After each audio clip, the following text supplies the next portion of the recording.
do maths. Yeah. 2,400 hours later, and he hasn't done it, right? Because he lies. Mehdi, you have me questioning your mental fitness after that. I know my mental fitness, but I conceded I was wrong, and Trump's never done that. 2,400 hours later, he has not solved the Ukraine conflict. He's actually been tougher on Canada and Denmark, our NATO allies, than on Vladimir Putin. Thank you very much, both of you. If there's one person you probably don't want to walk into a political debate unprepared against, it's Mehdi Hasan. Whether you agree with him or not, one thing is almost always guaranteed. He comes armed with facts, receipts, and an ability to put almost any political argument under intense scrutiny. And in today's debate, that's exactly what we're about to witness. Before we dive into the full story, comment where you're watching from, and don't forget to like and subscribe so you don't miss the next one.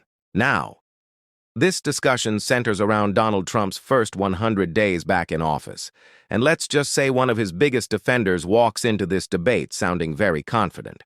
But as the conversation unfolds, Mehdi Hasan begins challenging claim after claim, forcing some uncomfortable moments that completely change the tone of the discussion. What starts as a routine defense of Trump's record quickly turns into a back and forth where every major talking point is questioned. Instead of letting broad political slogans slide, Hasan keeps pressing for evidence. And that's when things begin to get really interesting. If you've watched his debates before, you already know his style. He doesn't just disagree. He digs into the details, highlights contradictions, and keeps asking the questions his opponent would probably rather avoid. That's exactly why these exchanges tend to go viral. So buckle up, because this one gets intense very quickly. Watch closely, pay attention to the arguments from both sides, and once we've gone through the entire exchange, I'll come back at the end and give you my thoughts on who made the stronger case and why. If this is what the golden age looks like, God help us when we enter the dark ages of the Trump era. Right, now let's talk to two leading thinkers of the US political circuit. Carla Sands was President Trump's ambassador to Denmark during his first administration, and Mehdi Hasan is a British-American broadcaster and editor-in-chief of new media company Zetio. Thanks for joining us both. Happy to be here, Adam. Happy to see you. Carla, what would be your signature achievement you're looking for in the next 100 days? Right. Well, certainly it's promises made, promises kept. I'm enjoying the 101st day of the golden age of America. And what I hope to see President Trump do is he's right now in the White House surrounded by some of the top CEOs in the world, and they're talking about the investments that they're bringing to the United States, creating jobs. President Trump has already brought over 300,000 new jobs. But Carla, President Trump has already brought a first quarter of negative economic growth, we learned today. President Biden was losing 6,000 jobs a month. President Trump has already added 9,000 new manufacturing jobs. Mehdi? Yeah, I don't know what the golden age of America looks like, but it surely doesn't look like a 101st day in which we have a negative quarter of growth for the first time since the start of 2022. Let's not forget, at the end of 2024, Donald Trump inherited an economy where the final quarter of growth was 2.4% annualized. Today, we discover the first quarter of 2025 is minus 0.3%. A majority of Americans, including 51% of Republicans, say they believe Donald Trump's policies could cause a recession this year. So not sure people voted for a recession or for more inflation from tariffs or for the decimation of their 401ks, the worst stock market 100-day performance since Richard Nixon. He has kind of taken an economy which that left-wing rag, The Economist magazine, called the envy of the world, and he's trashing it. And I'm not sure why. I'm not sure it's ideology, whether it's grievance. He's obsessed with these tariffs, even though every serious economist in the United States and across the world is telling him, stop. Some of his own advisors are trying to tell him to stop, but he's not listening. So if this is what the golden age looks like, God help us when we enter the dark ages of the Trump era. Carla, you can't argue with the numbers, GDP figures today. Well, I can. Actually, I can argue with the numbers. So he inherited Joe Biden's numbers. It was an inflated economy from pumping taxpayer money. This was government spending propping up the U.S. economy and creating unsustainable debt. The trillions of dollars of debt President Trump has promised to bring us a Donald Trump added budget. more to the debt in his first term than Joe Biden did in his term. Actually, he had COVID hit, so that's a tilt. That's So not did Joe fair. Biden. COVID hit President Trump's best economy He in added the to the history debt of our prior country to in COVID 2019. with his tax Now he's cuts for bringing that millionaires. economy back. You're speaking over me. I didn't do that to you. It's not really so polite. Yeah, let's be polite on the 101st day. Absolutely. Carla, I mean, you work for okay, Donald let's Trump. say there's another quarter of negative economic growth and we speak in 3 months' time. Is that okay? Is that a price worth paying for what Donald Trump wants to do to the economy? So what President Trump is doing is, and let's just remind all your viewers, the press in the US covers President Trump 96% negative. It's a miracle he has any positive rating in the polls. But in the UK and EU, it's even more negative. So I'm sorry that your media brainwashes you, but the fact is President Trump is doing the hard work of righting the American economy, reindustrializing our nation. We were slipping into a service economy, and you cannot be a great power if you don't make things. You have to manufacture things. You have to make steel and aluminum. You have to be able to make your own ships, and you have to have your own rare earth minerals and prescription precursors. Okay, let me ask Mehdi if he's been... Carla, let me ask Mehdi if he's been doing any brainwashing lately. Well, first of all, the manufacturing boom has been, the manufacturing boom was happening on Biden's watch, as all the numbers showed. But in terms of, it's funny to talk about brainwashing when the entire MAGA message is Donald Trump and Fox brainwashing people into believing insane things like the last election was stolen. Last night on American television, on ABC News, Donald Trump tried to claim that a photoshopped image of Kilmar Abrego Garcia, the man from Maryland, the El Salvadoran who had caught in the U.S., said could not be sent back to El Salvador. But he defied the court, the Trump administration, sent him illegally back to a torture camp in El Salvador.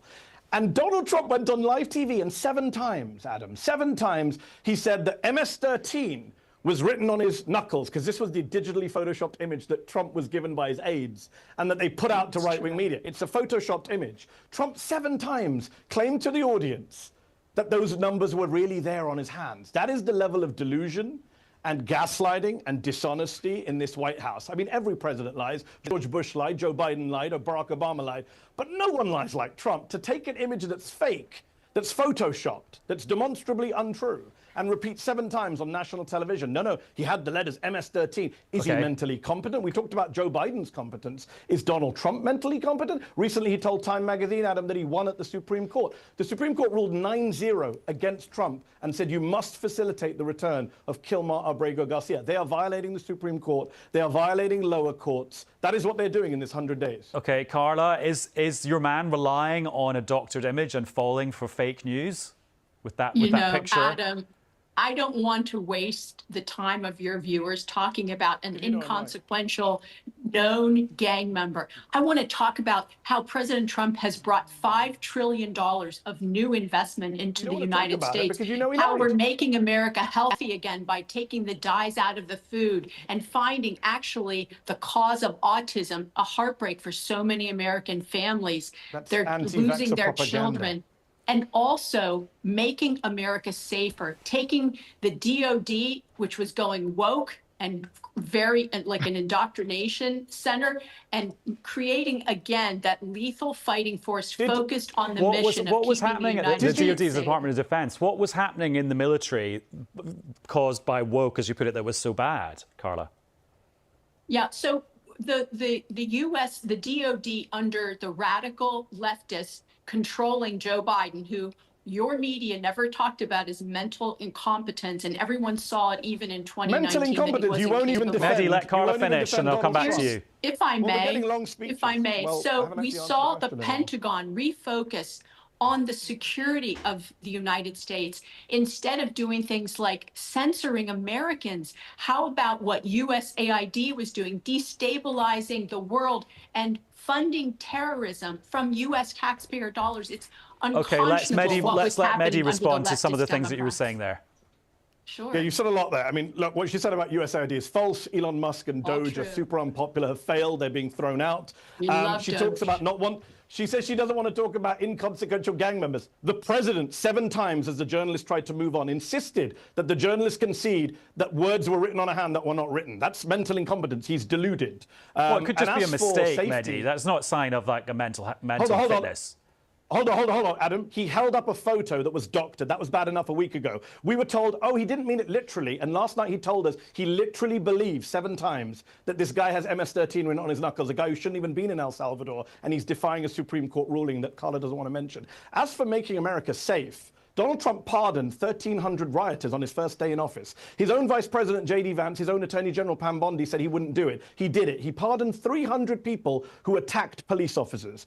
Can Carla defend that, or does she want to move on from that? How do you defend pardoning 300 people who assaulted police officers, more than 100 police officers? He pardoned them. How are you okay with that?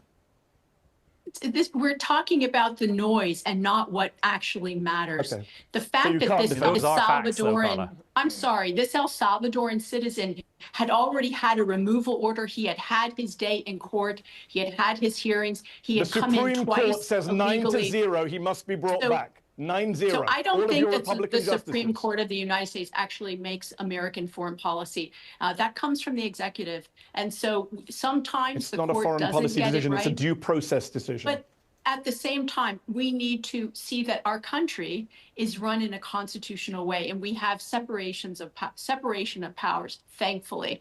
But what I want to focus on is the great things that President Trump and his incredible administration are doing, bringing down the cost of gas. Does that include pardoning rioters? You haven't answered, Carla. Do you support pardoning rioters who attack police officers? Again, you're speaking over me. You didn't answer my question. You don't even want the viewers to hear the good news. I'm just going to pause you both there, just in the interest of people making sense of what's going on. Last few words from each of you. Do you think Donald Trump will be celebrating peace between Russia and Ukraine, brokered by him, in the next 100 days? Carla, yes or no? Wow, you know, that would be an amazing thing, and we should all pray for peace between Ukraine and Russia. I really hope it's successful. He said it would be harder, that the Israel-Hamas war would be easier to solve than the Russia-Ukraine war. I'm hoping that between Putin and Zelensky and these peacemakers that are coming together, that it will be successful so that the killing ends. That would be the most wonderful 200-day celebration. So I hope that you're right, Adam. Mehdi, any chance? Adam, I'm glad you asked that question. Trump said multiple times he would solve the war in 24 hours. Before he entered office, we're now 240 hours in. We're 100 days into this thing. And 2,400, sorry, I can't even do maths. Yeah. 2,400 hours later, and he hasn't done it, right? Because he lies. Mehdi, you have me questioning your mental fitness after that. I know, my mental fitness, but I conceded I was wrong, and Trump's never done that. 2,400 hours later, he has not solved the Ukraine conflict. He's actually been tougher on Canada and Denmark, our NATO allies, than on Vladimir Putin. Thank you very much, both of you. Honestly, this is exactly why so many people look forward to watching Mehdi Hasan in these kinds of debates. Whether you agree with his politics or not, he's someone who consistently challenges the claims being made instead of simply letting talking points go untested. Throughout this discussion, every time a major claim was put forward, he came back with a follow-up question or a counter-argument that kept the conversation focused. Break. What really stood out to me was how often the discussion shifted away from the original questions. Rather than directly addressing several of the points being raised, the conversation repeatedly moved to different topics. And that's something viewers can judge for themselves after watching the full exchange. In political debates, credibility isn't just about making confident statements. It's about being able to defend those statements when they're challenged. Break. At the end of the day, that's what made this debate so interesting. It wasn't just about who spoke the loudest or who had the strongest opinions. It was about who was able to support their arguments and respond when the pressure was on. That's why debates like this continue to attract so much attention, because people want to see whose arguments actually hold up under scrutiny. Break. But that's just my take. Now I want to hear from you. Who do you think made the stronger case in this debate, and why? Let me know down in the comments, because I'm genuinely interested in reading your perspective. Break. And if you enjoyed this breakdown, make sure you hit that subscribe button. Turn on the notification bell so you never miss a future upload. And don't forget to leave a like, because it really helps the channel reach more people who enjoy political commentary like this. As always, thank you so much for watching. I truly appreciate every single one of you. And I'll catch you in the next video.